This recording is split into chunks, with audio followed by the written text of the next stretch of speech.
If you've flown in the last few years, you know it's getting more expensive because of all of those fees that you now have to pay. And now, even President Obama is calling for higher airport security fees. Joining us now is travel reporter Ben Mutzabaugh of USA Today, which just published its annual survey of airline fees. Ben, good morning.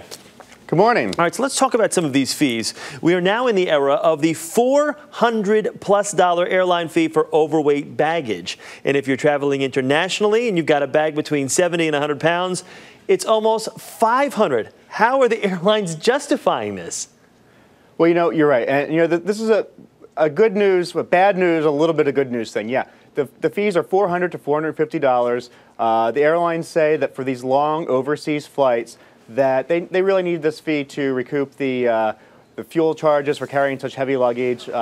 I think they really are just trying to discourage heavy bags. It's difficult for them to handle, but yeah. Now the good news to this is so few people are traveling on itineraries like that with such heavy luggage, so it affects a small portion of us. Most of us are likely to pay fees domestically that are much lower than those international ones that are the eye-popping numbers of $400 and $450. Okay, so that was the good. I was waiting for the good news there. Most Americans are going to be traveling domestically during the holidays. What can they expect for some checked bags? I know you said it's not going to be as bad as what we just saw right there, but what can the average American expect? Right. They can still be really expensive. You're not going to pay $450 if you're staying here in the United States to check a bag.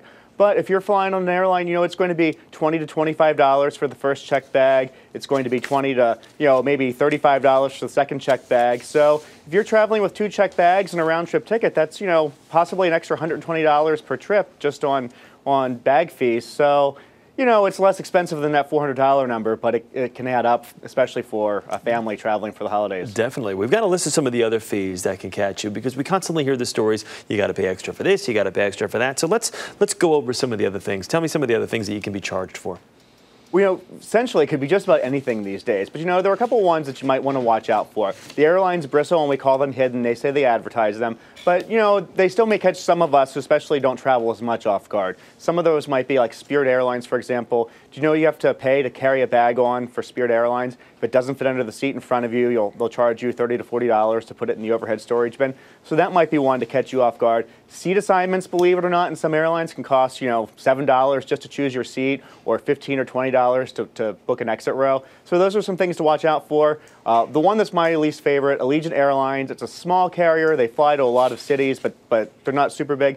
They charge $16.99 online booking fee. The only way you could avoid that is to buy your ticket at the airport. Yeah, that is the big question. Some of those other fees, how do you avoid a lot of these fees? Is there a way is there kind of a clear cut? Would you give anybody advice to, okay, you can eliminate this fee by doing this, that fee by doing this?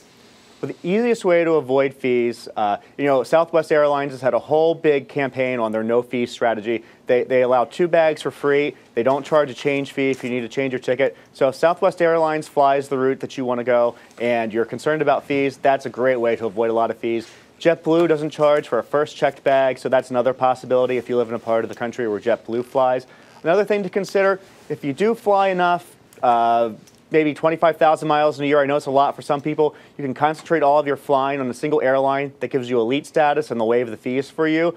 Otherwise, look at a credit card like the Delta American Express card. They'll waive checked bag fees for you and a number of people traveling with you in your itinerary. Yeah. So that's a good option, and most airlines have similar credit card or options like that. So there's still some hoops to jump through, but there are some ways that you can avoid some, if not all, of the fees. All right, Ben, thank you very much. Good talking with you this morning.